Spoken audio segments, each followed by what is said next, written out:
Hey guys, what's up? Shaka Queen here, back with another video for you guys. So today we're gonna be doing Nightmare Tales animated stories with Nightmare Tales, of course. And then we're gonna do, for the fourth video, we're gonna either do a cover or an original song that I've written, okay? So I hope you guys like it and enjoy. I like my captions. I was tucking my daughter into bed one night last week. Normally, she's a huge hassle to make go to bed. But that night, she seemed actually eager to go to sleep. I sat down in the chair beside her bed and asked her what story she wanted me to read. She smiled at me, but didn't say anything. Smiley shark? I asked. No. I can read with my eyes shut. No. Well, what would you like me to read? She want to tell her own story. I want to tell a story tonight, she exclaimed with an enthusiasm I was unused to. Oh, you've got a story, do you? Okay, let's hear it then. She scrambled out from under her covers and climbed onto my lap. She's skinny. It's about a man, she said, looking at me with sudden intensity. Every night he walks down the street. He wears a big red coat. In his pockets he's got a paper with a list of names on it. She lowered her voice to a whisper briefly. It's a list of bad children.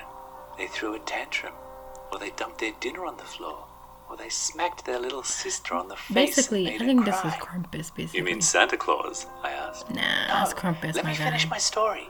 Okay, I'm sorry. He walks down a different street every night. Punishes bad children. He's got his list of kids and what bad things they've done that day. Sometimes and he ends like up walking down the street a where red one of those coat. bad kids lives. If he does, he stops at their house.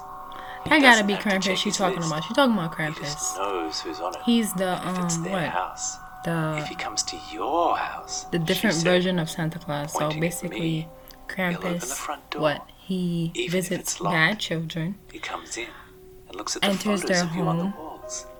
He goes into your bedroom and he goes to, I guess, the chosen kid that misbehaves, really and I think he suffocates them with his hands. He takes his and hands then out of once his he's pockets done, and covers your face he with them. crosses off She their demonstrated names this to me by putting her of the own bad small children hands he's over her visited. face. He puts his hands on your face so you can't breathe. Yeah, you can't even suffocates feel them. him doing it because you're asleep. He keeps them there until you're dead. Then he takes his list out and crosses your name on it. Yeah, that's Then Krampus, he my guy. leaves, and nobody knows he was even there. I'm telling you, he likes Santa Claus. That's By crossing Krampus. her arms and declaring matter-of-factly, But where'd she get these that's stories why you from? gotta That's be my good question. every day. That's what I would ask. Where you get these stories from, the honey? red coat is gonna walk down your street that night. We sat there beside her bed in silence for a moment. She beamed proudly while I felt like all the blood was draining from my head. He looked dumbfounded. That's a scary story, I finally said. Only if you're a bad kid, she replied. I wondered how confidently she'd have said those words if she'd thrown one of her usual tantrums that day. It suddenly occurred to me that she'd been particularly well behaved all night, and wondered if this macabre story was the key. I tucked her in with a hug and a kiss and went to trade places with my wife, who was dealing with our daughter, a toddler, who won't go to sleep unless you snuggle her for about an hour. Later, with both kids down, I sat on the couch with my wife while she watched one of her shows, and I asked her during a commercial, "Did Katie tell you her story?" Why would she tell? We read Little House in the Big Woods. Did you tell her a story about a man who kills bad children? Why would she do that? Of course not. Why? The show came back on, so nothing more was said on the subject. They didn't. But it Obvious, nagged man. That at me don't for make the no rest sense. of the night. As What passionate kind of as I am parent about would horror, tell that to their I make child? sure to pad any Tell scary me, let me stories I know. tell my daughter with a bit of humor.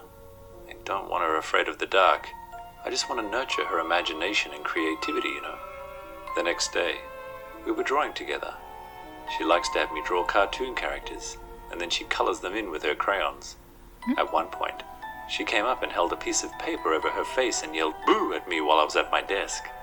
She had drawn this cartoony kind of face on her own. It looked to me somewhat like Ernie from Sesame Street. "Is that me?" I asked. "No." "Who is that?" She paused for a moment, as if trying to come up with a name. "It's a zombie," she finally declared. "Ooh, scary." What's that line coming out of its mouth? That's its tongue. She drew me another picture after that. I thought it was a female version of the same face, but she had added a smaller drawing of a head beside it. I took both these drawings to work and have them hanging up by my desk. A few nights later, So you don't think after that's we'd a little gotten her bit ready for disturbing? bed, she declared to me once Because I again think that that's she a had a little story bit to tell me. disturbing, I basically. set down the books I had pulled from her shelf and sat down in the chair by her bed. Once again, she crawled into my lap, sat up straight, and looked me right in the eyes. Is it about the man in the red coat? I asked. No, it's about a mummy. Oh, Does she have a good little girl or a bad little girl? She's got a good little boy, but then she died, and the daddy and the little boy moved away. That's a depressing story. She looks for him every night. But you said she died. She just looked at me, and I could see in her eyes that she was not making up this story as she went, but reciting it to me and trying to figure out the answer to my question.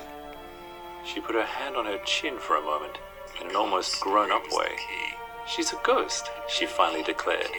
Oh, well that makes sense. She came back to her home, but her little boy was gone, so she went looking for him.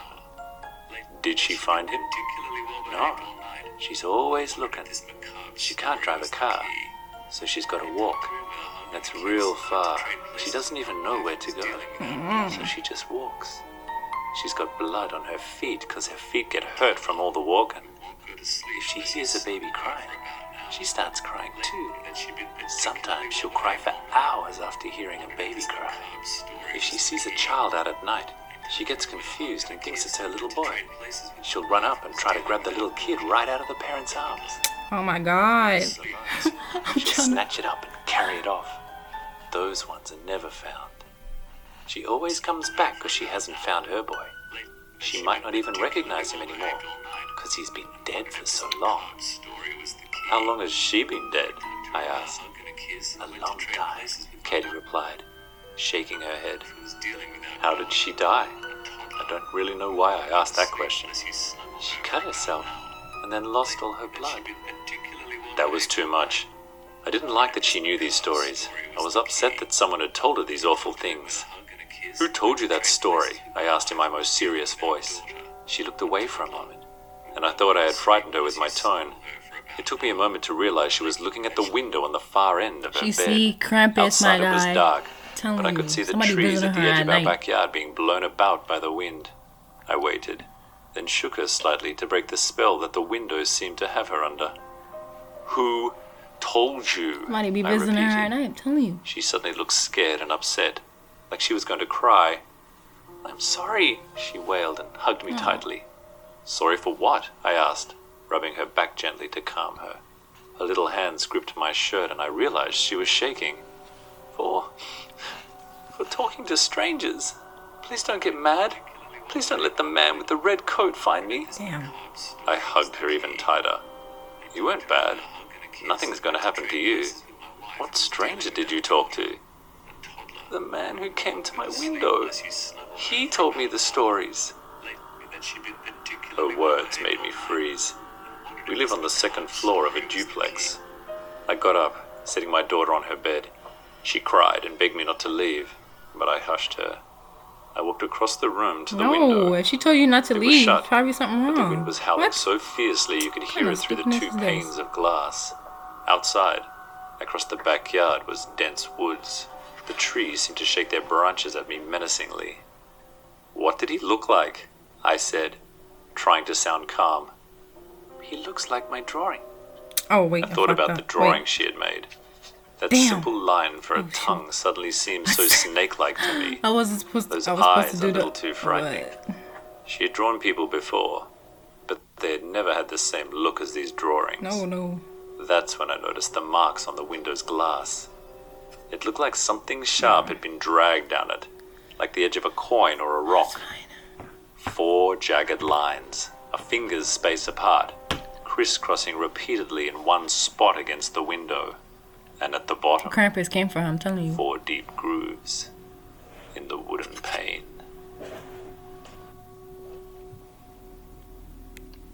Thank you to all of you who support us through Patreon. Wow. You're simply the best. Wow.